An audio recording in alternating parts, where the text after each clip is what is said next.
This is the voice of Radio Free Neruda.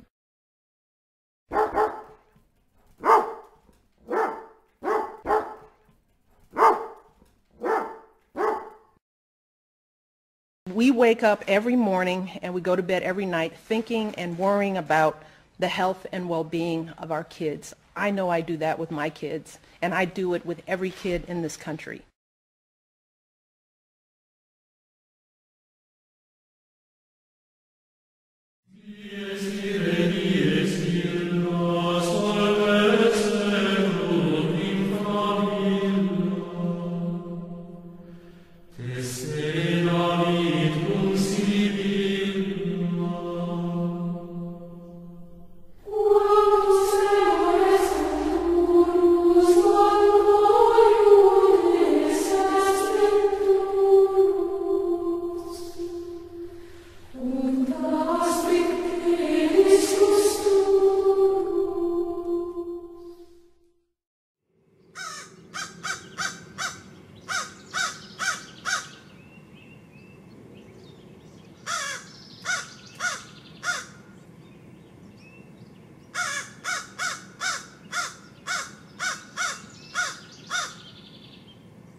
How's tree clearance? Lumbering. Why so slow? We're stumped. The cheese won't cut. What? They said it was sharp. We've seen more sins from a jar of pickled herring. Is that a sawfish? Have you no bit? We baited the cheese, but the fish aren't biting. We're not asking twice. Camp policy, sir. Don't axe, don't fell. That's some report.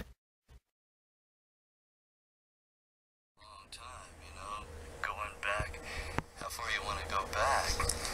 Bob Dylan laid it out there, and Woody Guthrie laid it out there. It's like, well, there's your bar to get over. Leonard Cohen certainly pointed the way, and Tom Waits. I mean, songwriters have been showing us how to do it a long time, and it's craft.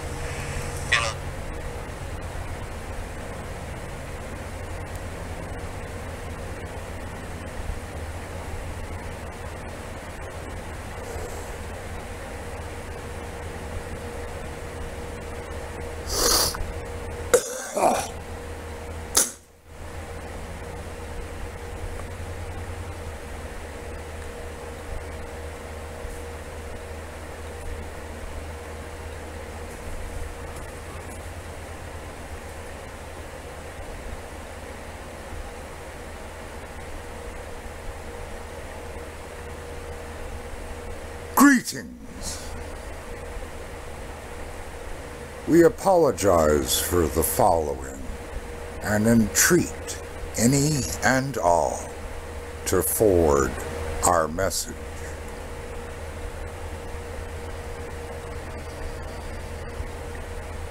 David Randall Curtis.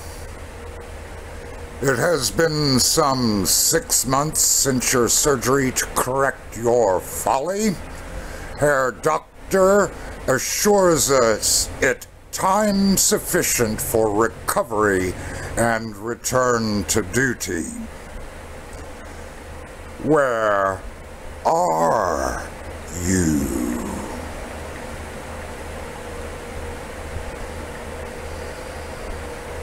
We understand you're taking umbrage at our declaration that you are but censorious, shirking, poser, blackguard, brain-damaged, black-tar, junkie piece of shit.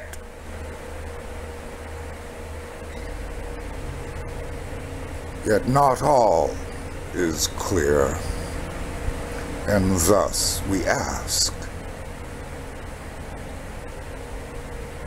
is it because we stated the obvious and undeniable, or that we finally reiterate it without the fig leaf of humor?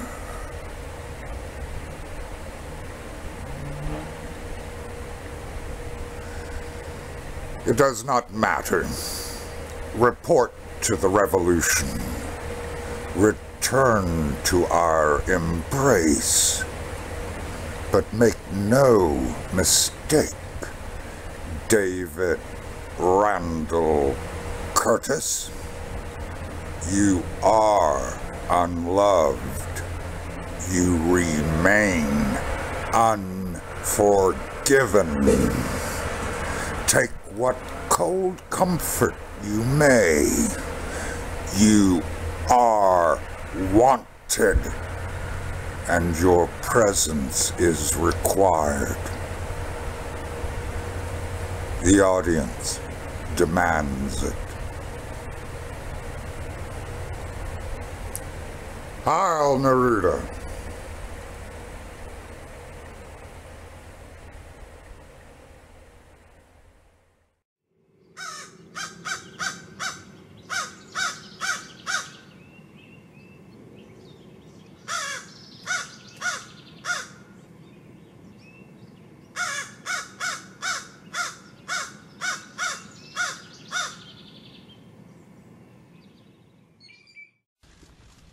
Good afternoon, everybody.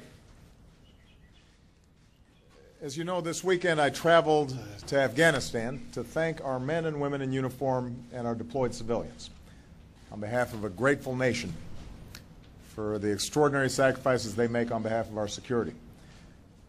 I was also able to meet with our commanding general and ambassador to review the progress that we've made. And today I'd like to update the American people on the way forward in Afghanistan and how this year we will bring America's longest war to a responsible end. The United States did not seek this fight. We went into Afghanistan out of necessity after our nation was attacked by al-Qaeda on September 11th, 2001. We went to war against al-Qaeda and its extremist allies with the strong support of the American people and their representatives in Congress, with the international community and our NATO allies, and with the Afghan people, who welcomed the opportunity of a life free from the dark tyranny of extremism. We have now been in Afghanistan longer than many Americans expected. But make no mistake, thanks to the skill and sacrifice of our troops, diplomats, and intelligence professionals, we have struck significant blows against al-Qaeda's leadership. We have eliminated Osama bin Laden, and we've prevented Afghanistan from being used to launch attacks against our homeland. We've also supported the Afghan people as they continue the hard work of building a democracy. We've extended more opportunities to their people, including women and girls, and we've helped train and equip their own security forces. Now we're finishing the job we started. Over the last several years, we've worked to transition security responsibilities to the Afghans. 1 year ago, Afghan forces assumed the lead for combat operations. Since then, they've continued to grow in size and in strength while making huge sacrifices for their country. This transition has allowed us to steadily draw down our own forces from a peak of 100,000 U.S. troops to roughly 32,000 today. 2014, therefore, is a pivotal year. Together with our allies and the Afghan government, we have agreed that this is the year we will conclude our combat mission in Afghanistan. This is also a year of political transition in Afghanistan. Earlier this spring, Afghans turned out in the millions to vote in the first round of their presidential election, defying threats in order to determine their own destiny. And in just over 2 weeks, they will vote for their next president. And Afghanistan will see its first democratic transfer of power in history. In the context of this progress, having consulted with Congress and my national security team, I've determined the nature of the commitment that America is prepared to make beyond 2014. Our objectives are clear: disrupting threats posed by al-Qaeda, supporting Afghan security forces, and giving the Afghan people the opportunity to succeed as they stand on their own. Here's how we'll pursue those objectives. First, America's combat mission will be over by the end of this year.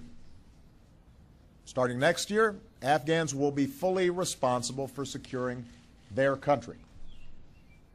American personnel will be in an advisory role. We will no longer patrol Afghan cities or towns, mountains or valleys.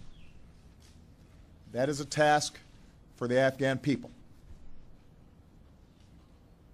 Second, I've made it clear that we're open to cooperating with Afghans on two narrow missions after 2014: training Afghan forces and supporting counterterrorism operations against the remnants of al-Qaeda. Today I want to be clear about how the United States is prepared to advance those missions. At the beginning of 2015, we will have approximately 98,000 U.S. Let me start that over. Let me start that over. Let me start that over. Let me start that over. Let me start that over.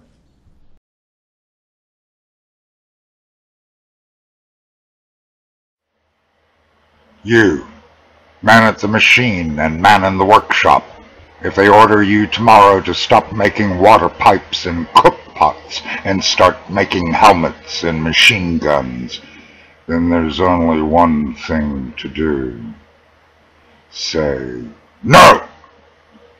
You, girl behind the counter and girl at the office, if they order you tomorrow to fill hand grenades and mount scopes on sniper rifles, then there's only one thing to do. Say, no! You, factory owner, if they order you tomorrow to sell gunpowder instead of talcum powder and cocoa, then there's only one thing to do. Say, no! You, researcher in the laboratory, if they order you tomorrow to invent a new death to do away with old life, then there's only one thing to do. Say, no! You, poet in your room, if they order you tomorrow not to sing love songs but songs of hate, then there's only one thing to do. Say, no! You, doctor at the sick bed, if they order you tomorrow to certify men as fit for war, then there's only one thing to do. Say, no! You, minister in the pulpit, if they order you tomorrow to bless murder and praise war as holy, then there's only one thing to do. Say, no! You, captain on the steamer, if they order you tomorrow not to transport wheat but cannons and tanks, then there's only one thing to do. Say, no! You, pilot at the airfield, if they order you tomorrow to carry bombs and incendiaries over cities, then there's only one thing to do. Say, no! You, tailor at your table, if they order you tomorrow to start sewing uniforms, then there's only one thing to do. Say, no! You, judge in your robe, if they order you tomorrow to report to the military court, then there's only one thing to do. Say, no! You, man at the train station, If tomorrow they order you to give the signal for the ammunition and the troop trains to depart, then there's only one thing to do. Say, no! You, man in the village and man in the city, if they come for you tomorrow and with your induction papers, then there's only one thing to do. Say, no!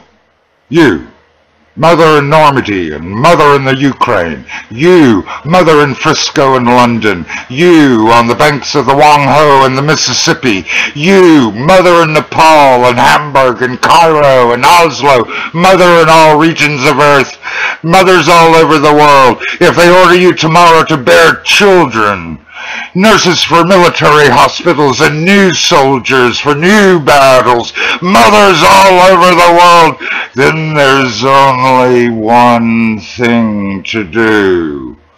Say no! Mothers, say no! Because if you don't say no, if you don't say no, mothers, then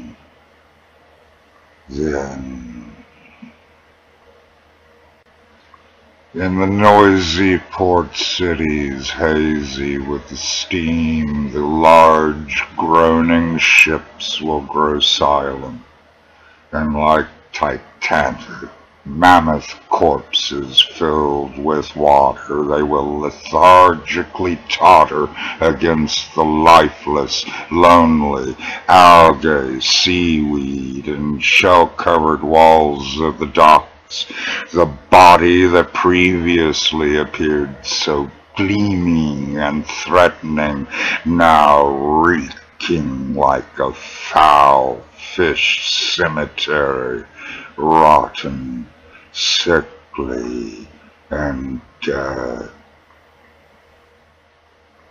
The street cars will be senselessly bent and dented like dull, glass-eyed bird cages, and lie like petals beside the confused steel skeletons of the wires and tracks, behind rotten sheds with holes in their roofs and lost crater-strewn streets. A mud-gray, heavy, leaden silence will roll in, voracious and growing in size, will establish itself in the schools and universities and theaters, on sports fields and children's playgrounds, horrible and greedy and unstoppable. The sunny, juicy grapes will spoil on the neglected slopes. The rice will dry up in the desolate earth. The potatoes will freeze in the plowed fields, and the cows will stretch their dead, rigid legs into the sky like upturned milking stools. In the institutions, the ingenious inventions of the great physicians will become sour, rot, mold into fungus. The last sacks of flour, the last jars of strawberries, the pumpkins, and the cherry juice will spoil in the kitchens, chambers, and cellars, in the cold storage lockers and storage areas. The bread under the upturned tables and on splintered plates will become green, and the melted butter will smell like soft soap. The grain on the fields will have bent down to the earth alongside rusty plows like a defeated army, and the smoking brick chimneys, the food and smokestacks of the stamping factories, covered by eternal grass, will crumble, crumble, crumble. Then the last human being, clueless with slashed intestines and polluted lungs, will wander alone under the poisonous glowing sun and vacillating constellations, wander lonely among immense mass graves and cold idols of the gigantic concrete block deserted cities. The last human being, scrawny, mad, blasphemous, complaining, and his terrible complaint. Why?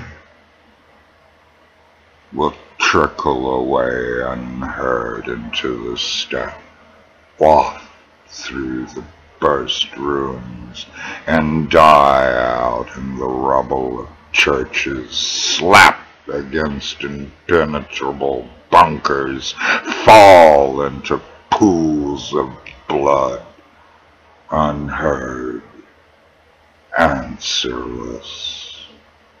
The last animal-like cry of the last animal human being. All of this will come about tomorrow. Tomorrow, perhaps. Perhaps already tonight. If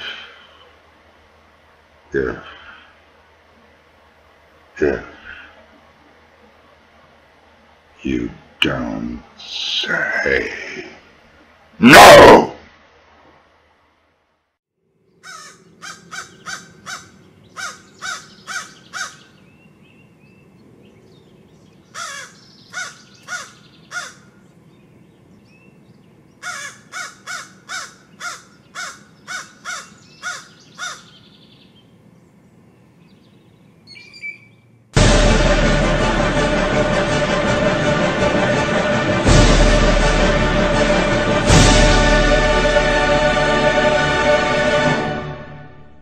Proceeding was brought to you by the makers at Golematic. Bright lies for dark truths.